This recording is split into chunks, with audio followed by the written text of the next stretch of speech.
Dude, I think it's finally time to actually vent, get some stuff off our chests here about pickup trucks. We're talking about the things with trucks that boil our brakes. It's kind of like what grinds my gears. Yes. But that's what we say on the Carish podcast, which is not something that we came up with, but you didn't want to steal our segment. Well, it's different branding.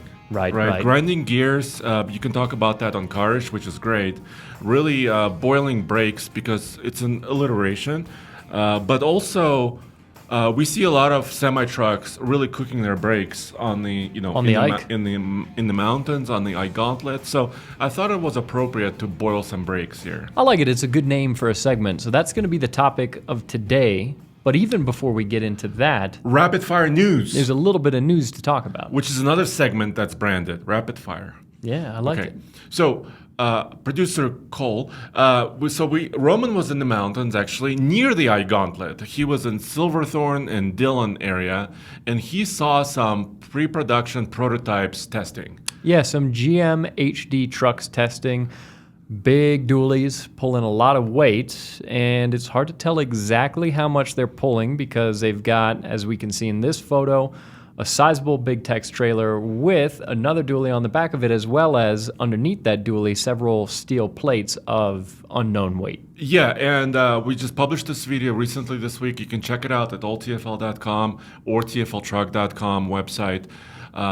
But there's some commenters, thank you for commenting, by the way, who said those steel plates are unpredictable because they could weigh, 5,000 pounds or more. So they're really pushing these trucks really, really heavy. Yeah, they're certainly pulling a lot of weight. And we've talked about this in the past, but the manufacturers and the engineers and people doing R&D on these pickup trucks, they do use the Ike Gauntlet to do some testing. So that's how we ended up running into these guys as they were pulling these trucks. Now, obviously, they're not going to tell us exactly what it is that they're testing. And there's also people who think that they called us and said, come on by, we're testing some stuff. No, so Roman spends a lot of his weekends up around Keystone. He's got a condo in that area. He's got a condo in Keystone, so he's up there a lot of weekends. And we see a lot of vehicles testing, but no, they did not call us because they don't care for us to speculate at all. And also, they don't want necessarily to make this public yet. I mean, they're not ready, right? So they're not calling us. Also, Jen and I were doing a video last week.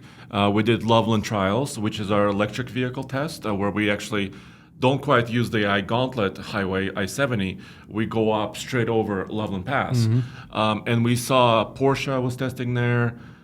I think a lot of German manufacturers. And it looked like some of them were hybrids or even electric cars. Yeah. So, I mean, electric cars don't care about elevation, but still, some real-world testing is important. And anybody that lives around Summit County, Colorado, would be able to confirm that there are camouflage vehicles up there testing all the time. Most days, Yeah, constantly. So it's not all the time that we see trucks that are testing up there, and that's one of the things that we get most excited about seeing, especially when they're doing a big towing test. But like I said, we're not the only people that do truck testing on the Ike. But also, before we get to stuff that really boils our brakes, do you think, so the rumor is, and it's mostly started by me, because of this source we had a year and a half ago mentioning this, unconfirmed. Do you think really 8.3 liters, do you think that's possible? Do you think they'll go there? It sounds a lot. It sounds like a big displacement motor. That is big displacement. That is pretty extreme. Yeah. We just bought a first generation Dodge Viper, which is an 8 liter. Later versions of that were 8.3 and 8.4 liters. Yes. So, that would be about as big of an engine as it's really unheard of in any production vehicle. No, it's not completely unheard of. The reason that they would potentially go to such a higher displacement is because power density on diesel engines now that are making 1,000 pound-feet of torque or more, 975 in the GM trucks with the Duramax, and closing in on, 500 horsepower. That power density makes it difficult for those engines to pass emissions. If they make it bigger displacement, it could be a little more understressed and potentially be an easier vehicle to get through emissions. So it would make sense for them to move to a bigger displacement engine, and we've as well heard some rumors about potentially a 7.2-liter Cummins. People are mentioning it in the comments of our video. Yeah, Yes. that could happen sometime in the next couple of years, at least according to some rumors. So it would be cool. I think it would be pretty badass to have a 7 or an 8-liter diesel truck in the modern age. I know it's happened in the past. I know. And we're not even that far off of 7 liters now with the current crop of diesels. And also, GM used to have, not for a few years, but they used to have an 8.1 liter big block gas V8. True. In their Suburbans, heavy duty Suburbans. Yep. A lot of their heavy duty pickup trucks. So that's not really uncommon That either. 2500 Avalanche that you need to buy with an 8.1. With an 8.1, yeah.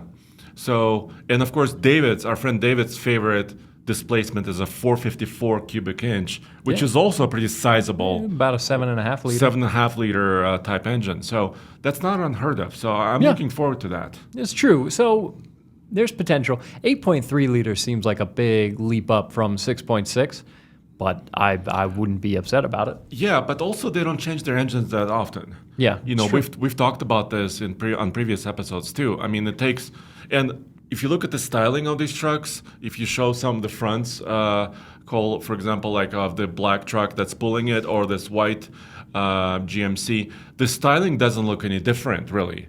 So it's, they're not going to change their trucks that often, but sometimes they might change their engine.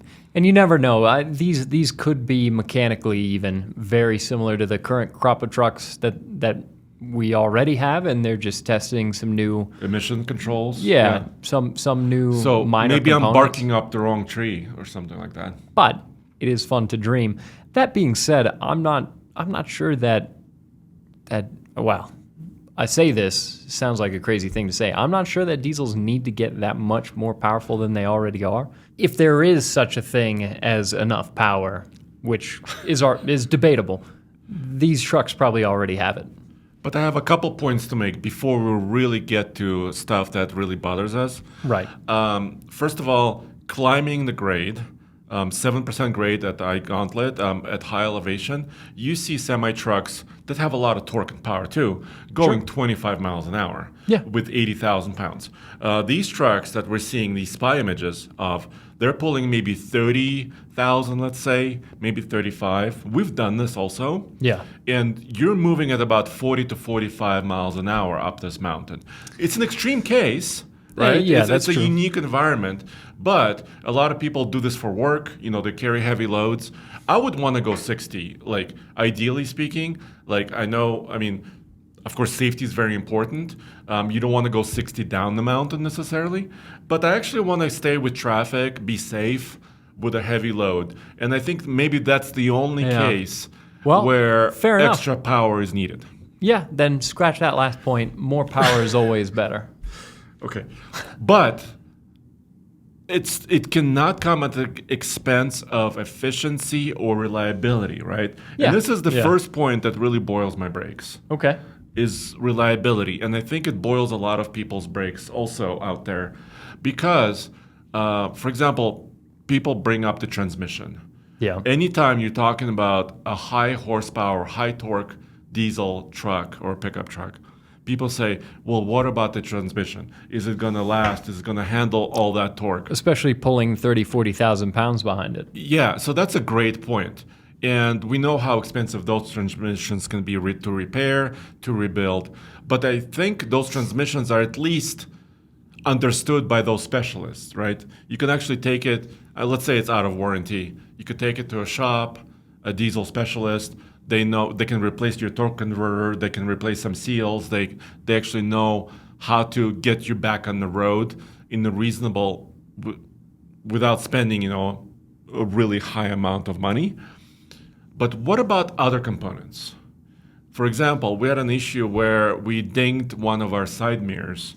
And what really boiled my brakes is that something as simple as a crack in the window, in the mirror, a glass and a casing of that mirror, they said, we'll just replace the whole mirror, first of all, because replacing parts could be more time consuming or maybe more difficult. Yeah, or even just not possible if they don't offer the specific parts. Exactly. So that was, I mean, we're showing it on the screen right now. We had, what is it, $1,200, $1,300 for one mirror to get replaced. Which is more and more common, especially in this day and age where mirrors are power folding, they're power adjustment sometimes on both portions of the mirror, the regular glass and the convex. Yeah. They have lights sometimes. Yeah, lights built into them, turn signals, illumination, for underneath the door, camera systems that are integrated into them. Yeah. So it makes sense that they're more expensive to replace than an old school mirror that was just a plastic housing around with a mirror element in it. Even heated elements in the mirrors. Yeah. And blind spot monitoring signals. I know in the mirror. Some trucks even have like an exterior temperature sensor is in the mirror rather than on another portion of the truck. So, yeah, some of these mirrors are very, very complicated. And also, we haven't experienced this directly. We do own several new vehicles as well as used ones, like you mentioned before. But for example, replacing a new LED headlamp, or fixing it, or replacing a new LED tail lamp, God forbid, this could be thousands of dollars of different, replacing what you would think would be a simple component, which used to be a light bulb that you insert into a housing that costs like, I don't know, $4, $5, $10, now could cost you thousands of dollars. Well, and some of the fancy tailgates that are around now that open 3 different ways, some of them have speakers built into them and all kinds of electronics.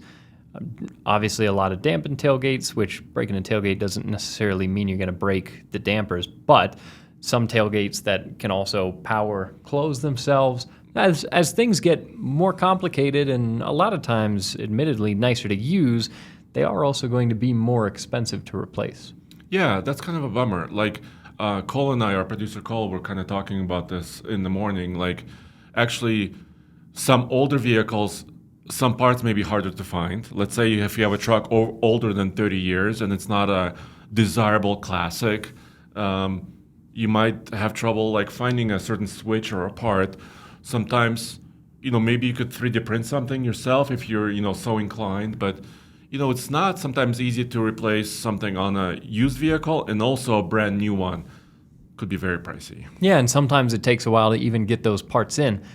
So that can be a pain point for a lot of people with brand new vehicles, and I kind of want to bridge off of that for one of the things. What boils your brakes? One of the things that boils my brakes a little bit.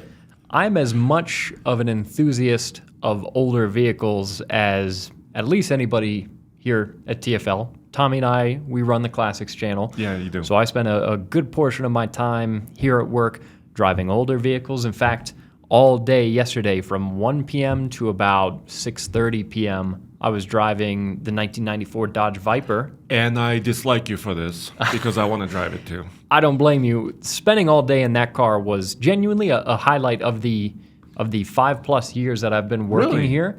That 5+ years. That was one of my favorite things I've done. I got roasted in the sun. I actually didn't burn too much. So yeah, no roof on the car. I was getting cooked, and also the heat pouring off of that motor was insane the whole time. You have to stay hydrated. But it has 100 degrees yesterday.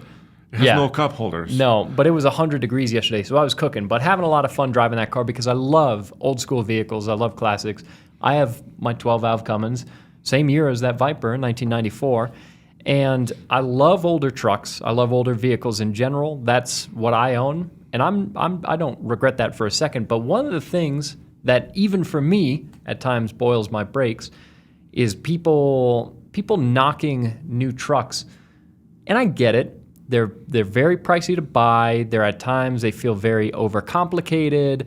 There's a lot of chimes, there's screens, there's buttons that used to be physical controls and now they're integrated in the screens, and like we were just talking about, can be more expensive to repair. I understand all of that. But at the same time, you can't knock the performance and the comfort and the capability of brand new trucks, because anytime we get into one of the brand new diesels that we're towing, or even the F-150 that we just bought, something around that size, or hell, mid-sized trucks. It's unbelievable how capable they are, how powerful, comfortable, how much you can tow behind a mid-sized truck now versus an HD truck 30 years ago. Even mid-sized trucks they're not to the point that HD trucks were at 30 years ago, but they're getting closer. They're getting close. Yeah, and like what's the tow rating on our F-150 Tremor? 9,900 pounds. 9,900, which is not insane. But you could get an F-150 up to what, 12 or 13? 12 or 13? 13,000. My Ram 2500 12-valve Cummins, which is 30 years old, is rated at tow 12. And I love towing with my truck. Especially that 12-valve Cummins, when you hook up a load like that behind it likes it. The motor is singing. It's happy as can be. But the rest of the truck, as far as the steering, the braking, how refined the like a brake trailer brake controller is, all of that, quietness, comfort. In my HD truck that's 30 years old versus that F-150 we have, in a lot of ways, that F-150, you could argue, tows objectively better. So new trucks do a lot of things really well. So I don't really like just the blanket writing off of brand new trucks. Yeah, I couldn't agree with you. You surprised me a little bit. I can understand people not wanting to spend the money on them. Yeah. I'm in that camp too. I don't have $80,000, which seems to be the average now. For a nice truck. 80 grand. I mean, to spend desirable, like cool new truck on a truck. But I'm not going to say that they're all trash because they're expensive and they're expensive to repair. Brand new trucks do their thing and they do it well. Yeah, and I think there's been some bad news out there lately, with some recalls and some, engine failures from multiple manufacturers, transmission issues with multiple manufacturers. And usually when you go on the forum, sometimes there's a person there who says, I just bought a truck and I'm so happy. It's the best vehicle I've ever owned. And, I'm very proud. There's very few of those messages. A lot more messages are, I just went to the dealer for the third time this week. I'm having an issue with my truck. It's very easy to find those messages. Mm-hmm. And I think it kind of amplifies, some of that negativity. Well, because especially most people that are happy with their vehicle, they're not going on a forum and being like, I need to tell the whole world about how amazing my truck is. Yeah, how much of just a regular experience it's been having this truck because it just every morning fires up and does exactly what I expect it to do. That's not really breaking news. No. So you might be hearing a lot more voices that are talking about the terrible things that are happening to them than the voices of people that are buying new trucks and they just work. But then, and I would point some people to some of the sales reports that we do. We do on our website, tfltruck.com, we do, quarterly reports because we want to keep up with the industry. Mm-hmm. And the pickup truck sales and also big SUV sales, which are truck-based, Expeditions, Tahoes, Wagoneers, all those, are growing. Yeah. They're not sliding down, right? Yeah. They're not, going downhill. There's more and more. And I mean, there's a lot to that. I mean, some of it are fleet sales, some of it are... But a lot of new people, are getting into pickup trucks. They're getting more comfortable, like you were saying. If you're driving a 30-year-old truck, it's probably the AC may not be working quite nice.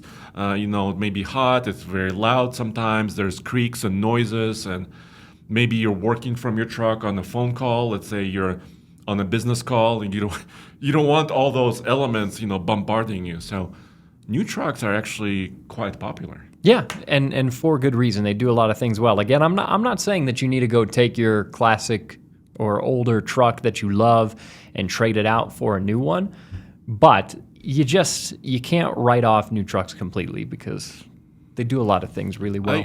I just wish, just getting back, closing the statement about repairability. Yeah. The right to repair, I think is very important. I think you and I are both, I love doing some stuff with my hands. For sure. A lot of the stuff we do is, either driving or typing on the computer keyboard, doing editing or news stories and stuff like that. But I really love just doing something. That's why I built the mud flaps, the stone stoppers. Yeah. I know they're kind of, not so good, but I really loved actually working with my hands, and even with my son, right, and my daughter. And I want to do that to my truck too. Yeah. That's why I was excited about Slate, for example, the new Slate company. Yeah, truck that you can. Yeah, you could modify remove yourself. fenders, right? There's exposed bolts. It's not rocket science. You could swap parts and add something new to it and really repair it and correct it or make it nicer, make it, whatever your style is. I'm really psyched about it. Yeah. Really cool. Yeah, so some developments like that in the industry, maybe trying to move trucks towards being a little bit more serviceable by the consumer would be cool. That'd be a cool thing to see more of. But again, as far as performance and capability goes and comfort, new trucks, they are objectively good. Okay, let me do a new item maybe. So we kind of talked about mirrors. I don't want to keep harping on mirrors too much, but new truck style, right? So let's talk about. I'm going to pick on GM. So Cole, if you can bring up that General Motors picture again from what we had before, like one of those where you can see the wheel well. Mm-hmm. GM's been doing this for a long. Multiple issues here. Let's look at this truck. So first of all, squared off wheel arches. I'm talking about style, right? Right. And relatively small, proportionally speaking, tire, right? Yeah, which makes sense on a towing rig. It does. You don't want to be 5 feet in the air. Yeah, you don't want 40s on a truck that's designed to tow. Yeah. But I get what you're saying, especially as big as trucks are now. There are, at times, more basic specs of trucks where the vehicle has gotten so big, and a lot of that comes down to styling. It's not necessarily even that the wheels and tires are small, but we've made headlights huge, grills huge, bumpers huge, hoods incredibly tall. Emblems big. And so because of the way that the truck is styled, it makes what is realistically a normal size wheel tire package look proportionally tiny to the rest of the truck. Like a little shopping cart, right? Yeah, like casters on a shopping cart. Oh, okay, maybe that's a little extreme. Little bottle cap wheels. I know I'm picking on GM, but there's method to the madness a little bit. And then let's say you want to turn your heavy duty truck into a little bit more capable off-roader. So you go out there, you find maybe a different wheel, maybe a 37, right? You want to put 37s on it. All of a sudden, there's some rubbing issues. Mm-hmm. Because the wheel arch is squared off. I mean, you're putting a circle inside of a square. I don't get it.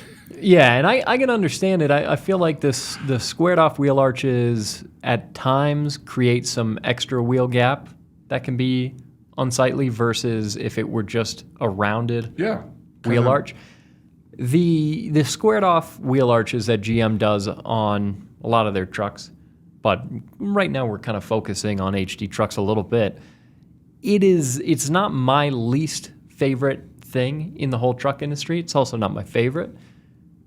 But as far as truck styling goes, I also have kind of a related... Yeah, do you want to do your item now? Boils my brakes.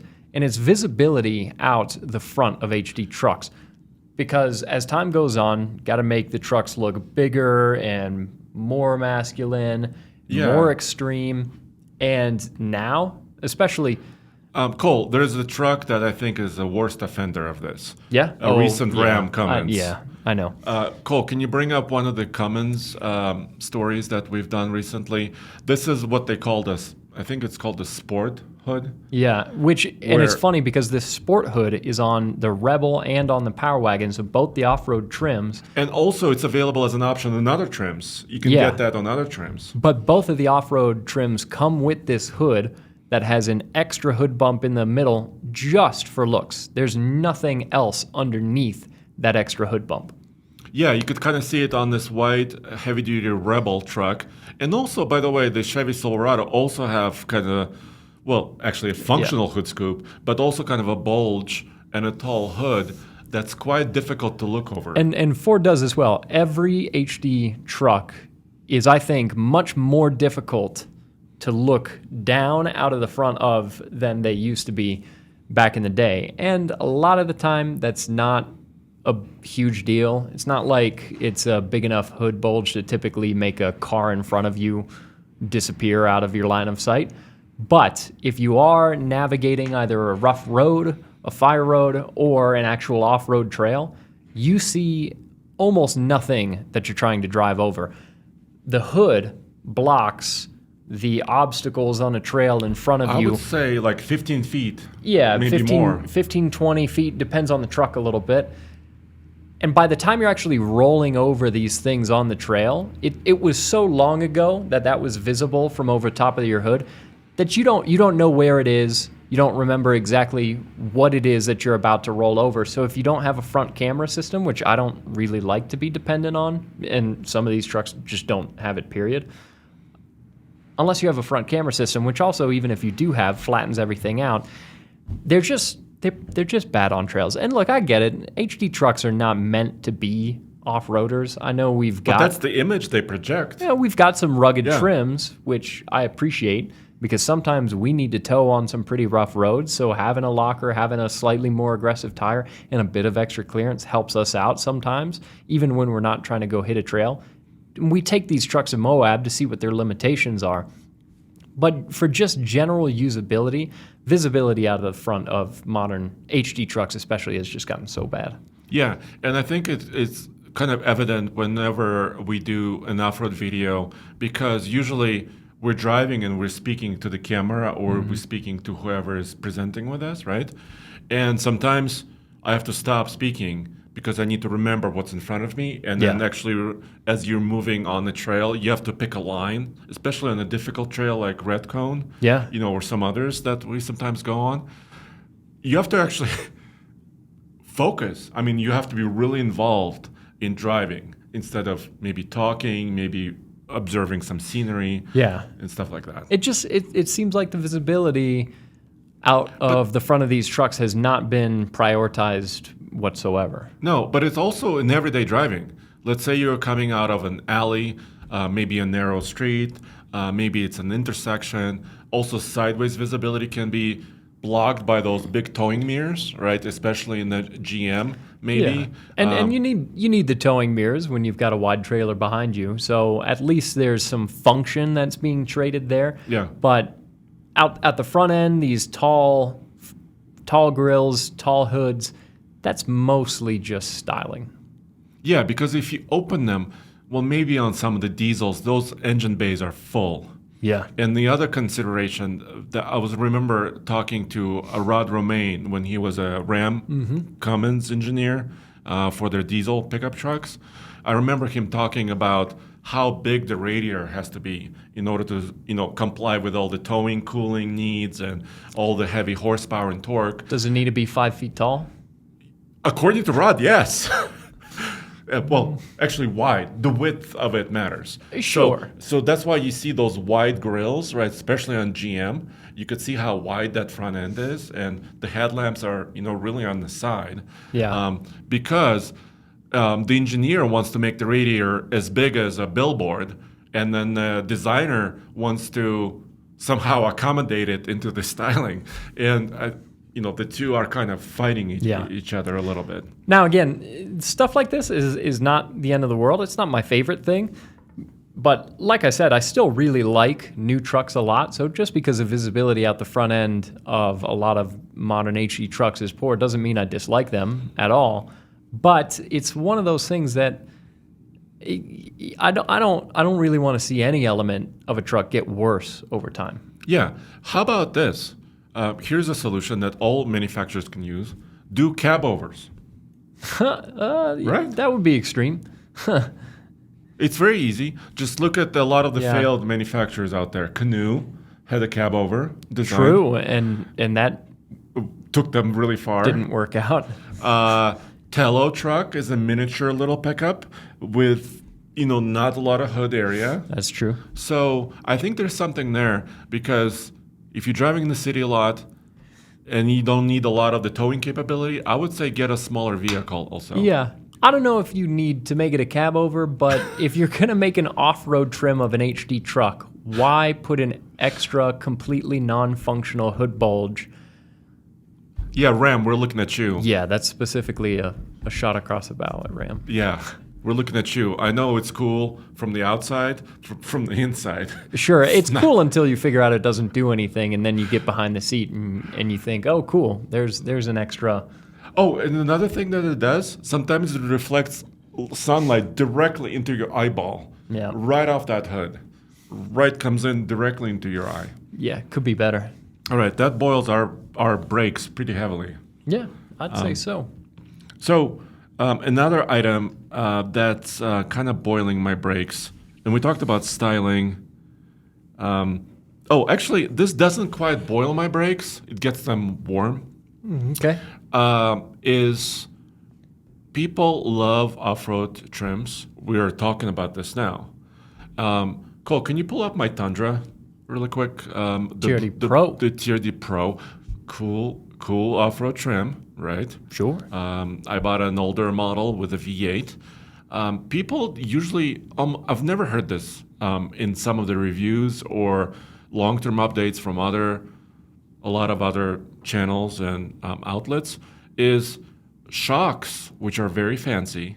We're talking about sometimes Foxes or Bilsteins or many other very, very fancy. Also DSSVs and GMs. They need rebuilding. So it's a consumable item. Like a lot of people disregard the shock as just a thing that's there. You may not care it's there. Sometimes it makes the ride a little bit harsh or maybe a little bit soft. But I noticed, a little wallowy, character of my Tundra. And also I noticed it leaking, actually shock fluid.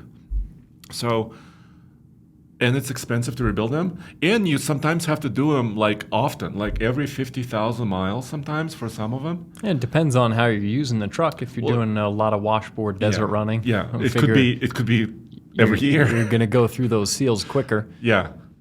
Yeah, but I like a shock that's rebuildable. Fixable. Yeah, yes. Absolutely. That's a nice thing. And yeah, it's definitely an important piece of maintenance. Our intern Gavin has a Tacoma, second-gen Tacoma, that I don't think there's anything left in his shocks. Oh, they're just there? I think they're just hollow metal tubes. So I believe it. He was saying that his truck wasn't riding too well, and he was. And did you just rock it? Did you come up to it? And he was describing the issue. He said you hit a bump and you continue to feel that bump until you reach your destination. That's probably a shock problem, I would say. Yeah, and I said if your truck is just constantly porpoising down the highway, you might want to huck some shocks on it. My Tundra wasn't porpoising all the way down the highway, but even, Cole has driven my truck. You recently drove my truck a little bit. I did. Sometimes, not always, but sometimes, especially going over a speed bump, you could just feel it's kind of loose, just kind of... Feels tighter than my second gen. Wow. And that's... See, newer... That's a tall... That's a lot of refinement, That's a hot take. Yeah. If we ever had one. If there is such a thing. That's as tighter than a second gen. Yeah, but I think this is a PSA. We need to talk more about rebuilding our shocks. Sure. Especially in the high performance vehicles. You're paying a lot for your Ford Raptors, your ZR2s, your TRXs, RHOs, all those trucks cost a lot of money. And then you drive it for 3-4 years, you're like, something is not quite right. Yeah. Yeah, those bits of maintenance are hugely important. That, bushings, obviously. So what really boils my brakes is not that I have to rebuild it, is that people don't talk about it. Yeah. That's what boils my brakes. That makes sense. Yeah, and it's not talked about a lot, the best avenues to go for sending in your shocks to get rebuilt and everything. So, yeah, it'd be a good thing to talk about more. What's your next thing, if you have one? The next thing that boils my brakes is a big one, and it's one that we hear a lot because Andre especially, he gets recognized a ton in airports. So we talk to a bunch of people. We ask them about what vehicles and what trucks they drive. So we hear a lot of people's stories, and because of that amount of interaction with people online through comments, through emails, but running into people. Please do more of that, by the way. 100%. But I have heard so many anecdotes about what truck is reliable and what truck is not, what truck is good and what truck is bad.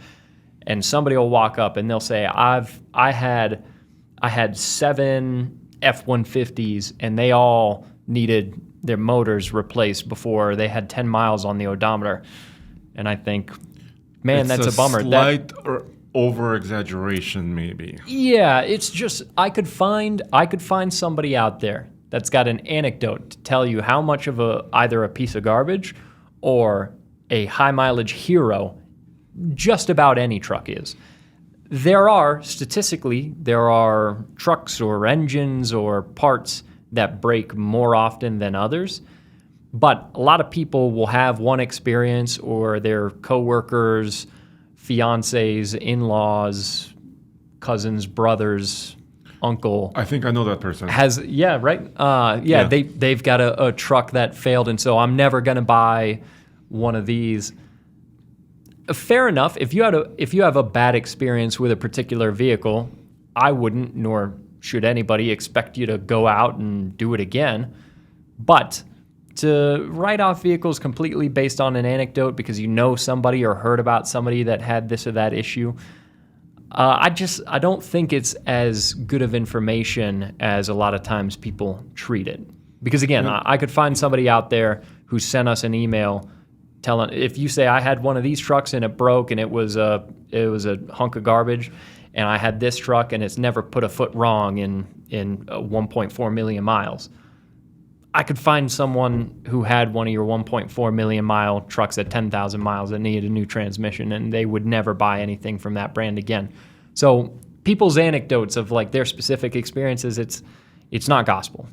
Yeah. So what I would, I guess, recommend, I would actually say, so NHTSA is a government agency. A lot of people don't trust government agencies, but I think NHTSA is one place where you could submit an official complaint. Mm-hmm. And then other people can actually see official complaints that people have with vehicles. And sometimes those complaints stack up, right? Let's say 100 people or 500 people are reporting a problem. And then it can trigger, an investigation or even a recall. So those are some valid data points that you could actually look at. Yeah, broader data points than just I know somebody or ran into somebody that had this issue. Yeah, your fiance's in-law, or cousin and brother and mother. Yeah. That's when you have that outlier. Yeah, you should probably look into it and just see. Because at the end of the day, everything breaks. Exactly. We talked about shocks breaking, mirrors breaking. Yeah. And a lot of people will have this disconnect, this cognitive dissonance, where there's a vehicle they dislike and it has some issue, and that is, boom, there's all the evidence that you need, this bias that you've got where, see, it broke, it had an issue, it's a piece of garbage. But then maybe a vehicle that they really like and that they enjoy, they had to fix a couple things, a couple little things here and there. It's no big deal. And so there's this disconnect where realistically they had to fix things on both vehicles. It's just they were expecting the one to be a pile and the other one they're giving the benefit of the doubt. So I think a lot of times there's this disconnect that's kind of hard to recognize. Gotcha. Yeah, agreed. You know what boils my brakes is when you're walking through a parking lot and there's a pickup truck parked like diagonally in a spot, and it's taking up more than one spot. Like Roman or Tommy? Or both? Oh, wow. That's another hot take. Which one of them is boiling your brakes? It's probably the older guy, usually. Yeah. I know. What I'm saying is pickup trucks can be difficult to park. Sure. And the way you solve that issue oftentimes is you actually back in. You can even demonstrate it with our model here. No, Andre, your mirror. What? It's going to have... My mirror fell off my model truck? That's going to be $1,300. He just put $1,300 of repair costs. I apologize to the people that are listening to this podcast and not watching, but Andre's wooden model truck that lives on our desk had its mirror fall off. By the way, my son is into puzzles and kits. So my son actually built this. This is a kind of a wooden model of a dually. Some people say it might look like a Ford, but I would rather think that it's a more generic truck. Generically represented. We try not to play favorites. No, right. Generically represented pickup, which has a rotary engine, actually.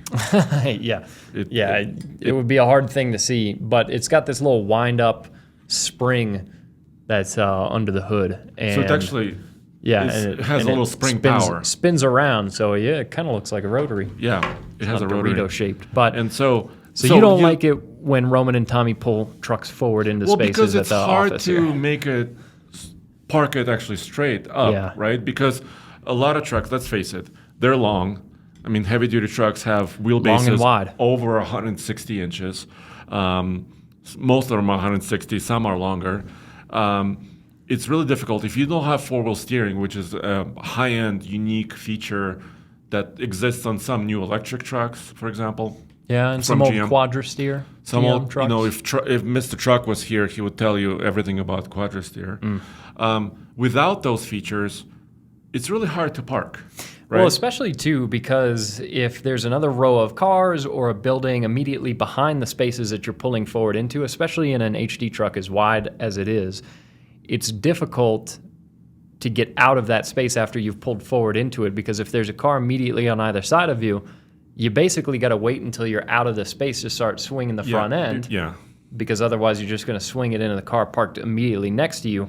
And depending on how close the rows of parking spaces are, you might be backed all the way up to the vehicle or the wall or whatever obstacle that's behind you before you're able to swing the front end out of the space. It's difficult, and maybe you're doing now a 10-point turn versus some other maneuver. So actually, it might take, let's say, 5 or 10 seconds more to back into a spot. But now you have clear opening when you're leaving. You jump in. You can even peel out. You could do a giant burnout. You should. And you can just leave. Really easy. Your truck is parked really directly straight up in the parking spot, and then you're just leaving. Yeah. Our guy Cole, who's running the podcast, he likes the sound of that a lot because he's got a Banks t-shirt, so he's big on pickup truck burnouts. Yeah, exactly. High performance, hot rod trucks. Exactly. So is that too much to ask? Backing into spaces? No. And again, if you've got a little commuter car, you don't really have to back into a space, but if you've got a big enough truck, it makes sense. And also, okay, you might be nervous. There's this thing about launching a boat at the launch ramp where when you're being observed, especially by multiple people, you get nervous. You're backing up with a trailer. It might be stressful. I get it. So backing up into a parking spot with no trailer can also be a little bit stressful because you're like, maybe you're in a hurry, maybe you're not, I get all that. But just practice. Nothing beats practice. Yeah, just practice a couple times, and all of a sudden it's going to click in, especially with the rear camera. Yeah. This is one area where camera actually works. Yeah, I still you don't have a camera on your Dodge. No. I still use mostly mirrors because the only 3 cars that I actually own, cars and trucks, don't have backup cameras. Exactly. So it's not a common thing for you for your vehicle. So I'm using mirrors. You know what? I figured because most of my vehicles that I've owned recently have backup cameras, and when I get into like a Viper, because I had to back it in just this morning. And that's a wide car. That's a wide car. I looked at the center of the dash to check my camera, but it didn't have one. And all you saw was Fisher-Price plastic. Because the interior on that Viper is so badly made. Yes. But it's such a cool car. And you know what else bothers me about the Viper is that for some reason, it's an older car, right? Yeah. Somebody scratched some of the plastic by the glove box. Yeah. It's funny because the car has 17,000 miles. Yes. So really not that many miles, but the interior has not held up that well because it's a badly made car. Yeah, maybe somebody had like a key in their hand or something. Or just their fingernail. Or their fingernail, they scratched, and it just looks awful. Yeah, it does look kind of bad. But it doesn't have a backup camera. But look, the Viper is everything that you expect it to be. Exactly. It's exactly as dangerous and sketchy and poorly made and awesome and amazing to be in and around as you expect. You know, they say never to meet your hero because the hero might disappoint you. You can meet that one. You could meet the Viper. Anyway. All the stories are true. Yeah. Whatever you think a Viper is like, that's exactly what it's like. So we're very lucky. But you do have to drive it. Oh, yeah. Because that's where the car pays you back. Yeah. You know. Because that V10 rings out. We're not even talking about, but it is kind of a truck. It is based on a truck motor, though, because what they did is they took the cast iron 8-liter V10 that they had, and at the time, Chrysler owned Lamborghini. So they took their cast iron 8-liter V10 to Lamborghini and said, hey, could you try to make this into better? Kind of a sports car engine? Yeah. So they made it aluminum. They shaved, I think, about 200 pounds off of it, best I can tell. By making it aluminum, it's a dramatically different engine in a lot of ways because the truck motor doesn't ring out the way that motor does. So they change it up a good bit, but it is based on a truck motor. So I feel better about talking about the Viper motor on this podcast. They're Magnum V10s, and it's the same kind of modular. Yeah, you could still find those platform engines, architecture, those trucks. But then I heard the story, continuing on the Viper story, that Lamborghini and Chrysler ran out of money somewhere along the way, so that engine is not as cool as it could have been, maybe. It's still cam and block, 2 valves per cylinder. It's pretty simple, which actually gives them a decent reputation for durability. And I would say we proved that yesterday. We were drag racing it, doing quarter mile after quarter mile on a 100-degree day and wringing it out. And it was staying the same temperature? Yeah, and then even some stop-and-go traffic. Where can I watch this drag race? Which channel is this going to be? Well, Andre, I'm so glad you asked. TFL Car. It's going to go up on the car channel. So not a classics channel? No. Because you were drag racing a new car. That's true. We were drag racing it against something brand new, something very fast, to see how a sports car, or you could probably argue supercar of the 90s, stacks up against a modern performance car. And they were very close. Don't tell me. Very close. I want to watch this. Don't tell me the result. I won't spoil it. Don't tell me the result. But we could spoil our drag races are all published.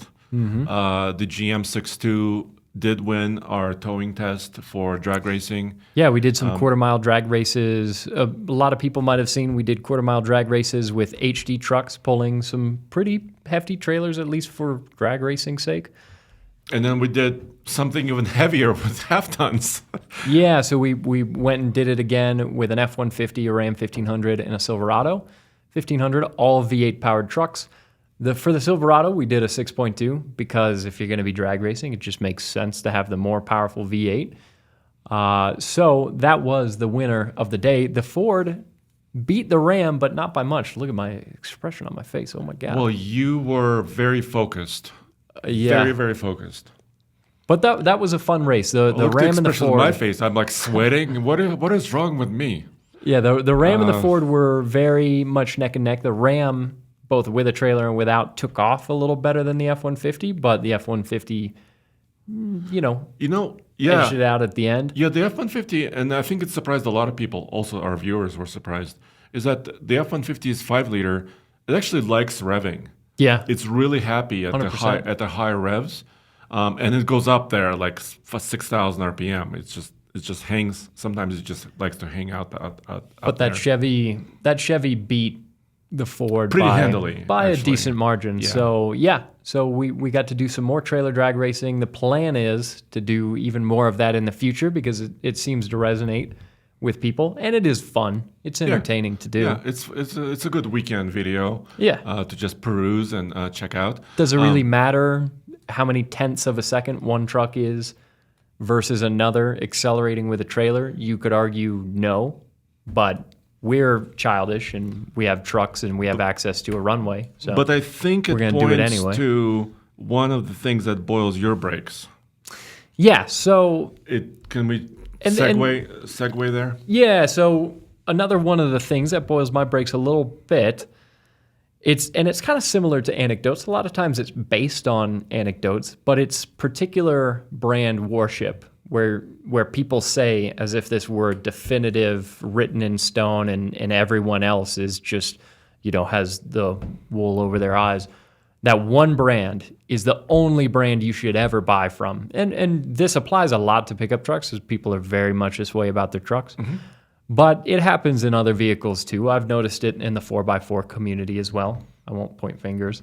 Maybe sometimes, sports car community had that. Maybe sure. less so now, but also it was very brand focused. I think it happens in a lot of things. I think it happens with motorcycles as well. I see this all the time of people who ride one type of bike or one brand of bike versus another, where they'll say, you should only ever buy this bike, never buy another bike, because they're all garbage except for this one. Again, guys, we got to be reasonable here.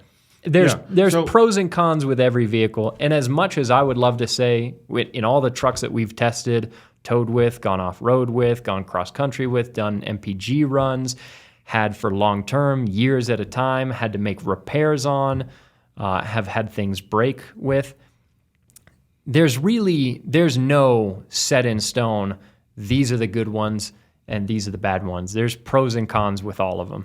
Exactly, and like you mentioned, a lot of people come up to us, discuss which truck should I buy, or they send us an email. Maybe it's on Patreon, patreon.com/TFLcar, small plug, and say, Andre, what is your favorite brand of truck? Gosh, and I just stop in my tracks and I'm like, first of all, tell me, I don't have one. Yeah, me neither. But it also Genuinely. depends. It also depends on the use case that you like. Are you looking for a heavy duty? Because I might have my favorite there. Are you looking for a small off-roader like midsize? Are you looking for something half-ton because you need to do some work with it? It could be a different truck. Or a sports car. Let's say I really like, a Super Duty, right? I really like that high output power stroke. Yeah. But I really love the Corvette and the Camaro. I mean, I don't think I have to stay in the Ford brand in order to satisfy everything I want. Yeah, or even, what's my favorite exhaust brake and towing experience in a truck? For me, it's probably a Ram. There you go. If I was going to go out there and pick a rugged trim of an HD truck from the factory, I'd go for a Tremor, Super Duty. What's maybe my favorite total package interior, everything? I really like some of the high-end GMC Sierra HDs, and I like that Duramax a lot. So it depends on the use case. Even in one category of trucks, there's things that each of them do better than the other, each of them do worse than the other.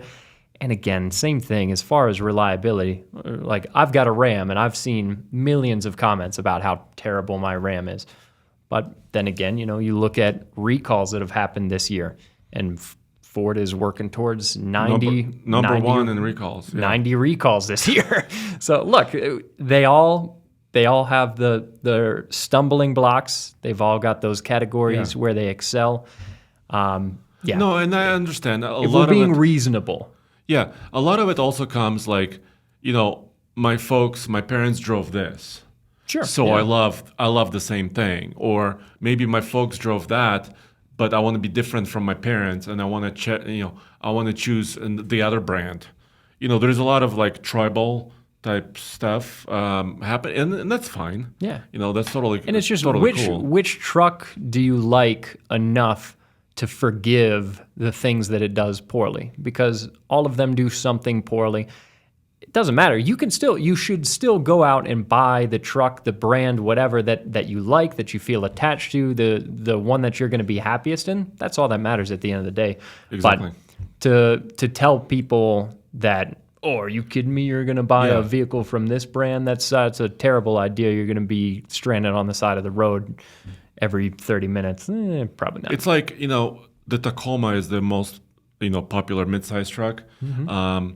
And arguably the previous generation, not the current one, but the previous one, the way that 6-speed matched up with the engine was not the best at all. No, the driving hunted gears a lot. It hunted, but a lot of people really loved the brand. Yeah. So they bought those Tacomas. 100%. That's That's all that matters. Okay. All that matters is that you're happy with your truck. But I think where the mistake can be is digging into somebody who's also happy with their truck just because the truck that they're happy with It's a different brand. is the different kind. They're all good and they're all bad in different ways. I feel better now. Yeah, we got that aired out. So Yeah. I feel a lot better. I'm sure there's more nitpicks, but I think those should be saved for specific truck reviews. We could kind of dig into specific things with certain vehicles, for sure, especially electric. We haven't discussed electric trucks. We recently had the Sierra EV84. There's a couple of videos still coming up. We have an off-road video you can check out as well as I towed my boat with it over the weekend. So I have another video coming related to that. I feel like people like your videos where you're pulling your boat. Well, I appreciate it because I'm always on the fence. I'm like, well, first of all, it's not easy to do because my wife and my kids, they're like, why are you working while we're trying to relax? Which is a fair question to ask. And also, I'm sometimes worried. I'm like, well, a boat is kind of a luxury item. And I'm like, I don't want to be showing like I'm flaunting, like that I'm just showing off that I have a boat and other people don't. I don't want to. But people seem to like that type of stuff because I've done it over the years.